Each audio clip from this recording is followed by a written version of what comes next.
Assalamualaikum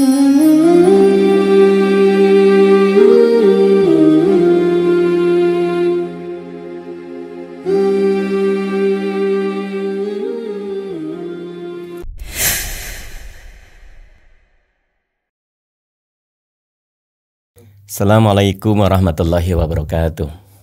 Alhamdulillah ala ihsanih wa syukurullah ala taufiqi wa amtinani. Asyhadu an la ilaha illallah wahdahu la syarika la ta'ziman li sya'nih wa asyhadu anna Muhammadan abduhu wa rasuluhu adalah ridwanih. Allahumma shalli alaihi wa ahlihi wa ashabihi wa ikhwanih.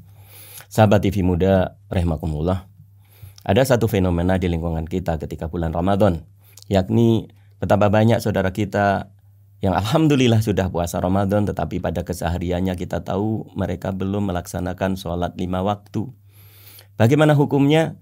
Tentunya hukum orang puasa kalau dia tidak sholat itu kembali pada status hukum orang yang tidak sholat. Kalau orang tidak sholat, meninggalkan sholat karena juhud atau mengingkari syariat, menganggap sholat tidak wajib, maka semua ulama sepakat bahwa dia masih kafir.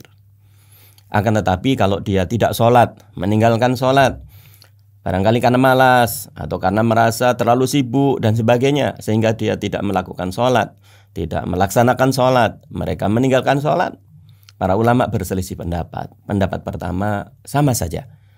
Apakah karena juhud atau karena dia hanya malas, maka orang meninggalkan sholat dihukumi sama, kafir. Yang kedua, orang meninggalkan sholat selama tidak juhud, hanya karena malas misalnya, maka dihukumi dosa besar. Tetapi perlu dicatat, dosa besar di sini, dosa besar meninggalkan sholat, itu lebih besar daripada zina, minum khamr, dan yang semisalnya. Nah, maka hukum orang puasa, ketika dia belum sholat, maka orang seperti itu dihukumi sesuai dengan pendapat ini tadi. Bagi yang berpendapat bahwa meninggalkan sholat, baik juhud maupun karena malas, sama saja mereka kafir, maka puasanya tidak berguna, puasanya tidak ada manfaatnya. Dan ini fatwa kibar ulama. Kita tahu ini fatwa kibar ulama. Yang kedua, orang tidak puasa, orang puasa tetapi dia tidak sholat hanya karena malas. Mereka belum melakukan sholat karena malas, tetapi Ramadan dia puasa. Maka pendapat yang kedua adalah mereka puasanya tetap sah karena puasa tidak ada hubungannya dengan sholat. Sahabat TV muda yang kami hormati rahimakumullah, akan tetapi pendapat yang kuat menurut hemat kami adalah pendapat pertama. Dan ini yang dikuatkan oleh para kibar ulama, bahwa orang tidak sholat statusnya masih kafir, sehingga dia puasa tidak ada manfaatnya, baik karena juhud maupun karena alasan malas. Kenapa? Karena Rasulullah SAW menerangkan dengan sangat lugas. Dalam satu hadis Rasulullah SAW mengatakan, baina rajul wa baina syirki wal kufri tarkus shalah.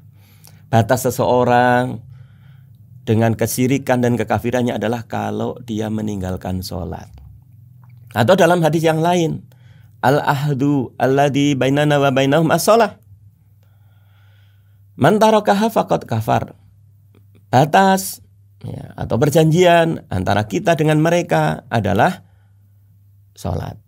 Maka barang siapa meninggalkannya dia kafir. Maka Umar bin Khattab punya bahasa yang sangat lugas.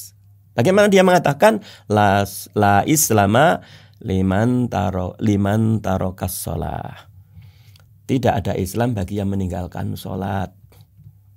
Maka kalau mengikuti pendapat ini, orang puasa tetapi tidak sholat atau belum sholat, ya, meninggalkan sholat, alasan apapun, puasanya tidak ada manfaatnya. Itu secara hukum. Allahu a'lam bishawab. Sahabat TV muda, tetapi dalam urusan dakwah, kita di masyarakat kita berdakwah. Kalau kita ditanya, barangkali ada orang bertanya, bagaimana itu si fulan, dia puasa tapi belum melakukan sholat wajib. Ya, mereka belum melaksanakan sholat wajib yang 5 waktu itu. Bagaimana jawaban kita? Kita jawab alhamdulillah, sudah lumayan. Maka kita ajak mereka untuk sholat. Jangan dikatakan puasanya tidak sah meskipun hukum lugasnya begitu. Ya, karena sudah mending orang mau puasa, tinggal kita ngajak sholat. Sama persis, ada orang tarweh tapi tidak sholat 5 waktu. Bagaimana jawabannya? Alhamdulillah sudah mau tarweh, urusan berikutnya tinggal ngajak sholat wajib.